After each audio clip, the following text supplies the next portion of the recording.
Hey, it's me, MLB. Here is Pull Chapter 3, and it's titled Room 69. You yawned loudly again, tears pricking at the corner of your eyes as your mouth extended to its fullest. Oh, I can't wait to fall into bed, you thought as you rubbed your eyes. Room number 969. You yawned loudly mid-thought. 69, room 69. Finally, the elevators got to that level and you stepped out, scanning the door numbers either side of the hallway as you looked for room number 69. You wandered along a little, blinking tiredly as you counted. You said when you saw the number 69 on the door ahead, flicking the tag and key in your hand so you had the key extended and could push it into the lock. You stepped up to the door and presented the key, but it wouldn't quite fit in the lock. Stupid thing, you muttered, jiggling it a little bit to try and make it fit. You struggled and finally you got it in, but then it wouldn't turn and you cursed the door for being so useless. Bloody hell, I just want to go to sleep. Is that too much to ask? You cried internally, yanking the key from the lock. Oh, screw it, I'll just use my quirk and then complain to reception in the morning. With an irate scowl on your face, you stretched your arm out, flattened it along the floor and then under the door and up to the handle on the inside, feeling around until you found the lock and flicking it open. Oh, hallelujah, you sang sarcastically in your mind as you pushed the door open and stumbled into the darkened room.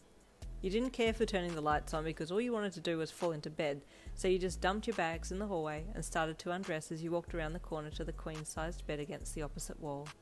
As your eyes adjusted in the dark, you heard a noise and saw something move in the bed, making you halt, mid-arm out of shirt. "Who's there?" you called in a petrified voice as you stared at the lump in the bed. Suddenly the movement became a figure as someone sat up in the bed and turned to face you. "Who are you?" you yelled, screaming when their hair suddenly stood up on end and their eyes glowed red in the dark. "Get out! Get out! Help!" you hollered, trying to use your quirk, but it wouldn't activate. "Who are you?" a gravelly low voice demanded from the person who had the glowing eyes and the hair on end. "You're in my room! What are you doing in here? What is your quirk?" you screamed, desperately trying to activate it. Suddenly a binding cloth shot out of nowhere and wrapped around you, slamming your arms to your side and immobilizing you in an instant. You screamed again, and the man's eyes stopped glowing and his hair dropped as he jumped swiftly off the bed and walked towards you, holding the end of the binding cloth to keep you tethered. "Hush," he said sharply. "There's obviously been a mistake."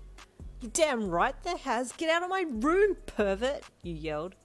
"It's you that needs to get out of my room," he said in a low voice as he got to you. "Thought you might have been a villain, but you're just stupid." "Excuse me?" you scoffed. "Who the hell do you think you are? This is room number 69, is it not?" "Yes, my room," he said again, his face becoming clearer in the dark. You paused. "Wait, have we met before?" you asked, peering at him intently in the blackened room. He looked at you for a minute, then released your binds. "Girl from the plane," he stated. "Oh my god," you replied with surprise. "It's you again? This is unbelievable. Why are you everywhere?" "I could ask you the same question," he commented with a troubled sigh. "Look, I'm tired and I want to sleep, so please get out of my room." "This is my room," you demanded, "and I'm just as tired as you are, so please get out." "Let me call reception," he commented before turning and walking over to the phone and ringing the reception number downstairs. You stood there hesitantly, fixing your top as he spoke to the person on the other end, asking them to confirm his room number. "Hello, this is Shota Aizawa from room 69, he said in a tired voice. "Can you please confirm that I'm indeed in the correct room?" There was a pause, then he spoke again. "Okay," he said dryly. "Now can you please confirm the room number of..." "Yin Lin," you said when he looked at you. "Yin Lin," he repeated into the receiver. "Room 96, he asked, looking back at you again. "No, that will be all, thank you." You gasped. "Oh god, is my room number 96? you asked, mortified. He nodded as he hung up the phone. "Let me take your things," he said as he walked to the door. "Oh, please, it's okay, I can do it," you said with absolute embarrassment. "No, I'll do it before you end up in someone else's room," he deadpanned as he picked up your bags with ease and strode to the door. "Hurry up before I change my mind." Sorry, you blurted out quickly as you ran to catch up. Aizawa walked out of his room and down the hall, locating door 96 quickly and dropping the bags down in front of it. This is your room, he said briskly. Sleep well.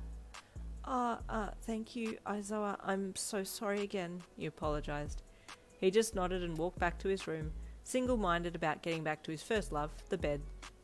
You got into your actual room and ran for the bed, flopping down on it and screaming into the pillow. Oh my god, how embarrassing. Well, at least I have a name. I'll have a story and a half to tell my friends when I get back home, though, you thought with an internal sheepish laugh.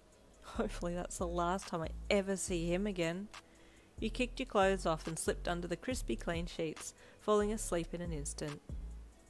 The next morning you heard your phone alarm going off like crazy in one of your bags that had been dumped in the hallway, and you dragged yourself out of bed to try and find the damn thing to turn it off. I feel like a bloody train wreck, but today's the day, you thought excitedly, as you turned the alarm setting off and found your toiletries bag and headed for the bathroom, preparing for the teachers' conference that day. It was bound to happen. It was bound to happen. It needed to happen. So stay tuned for the next chapter, chapter 4.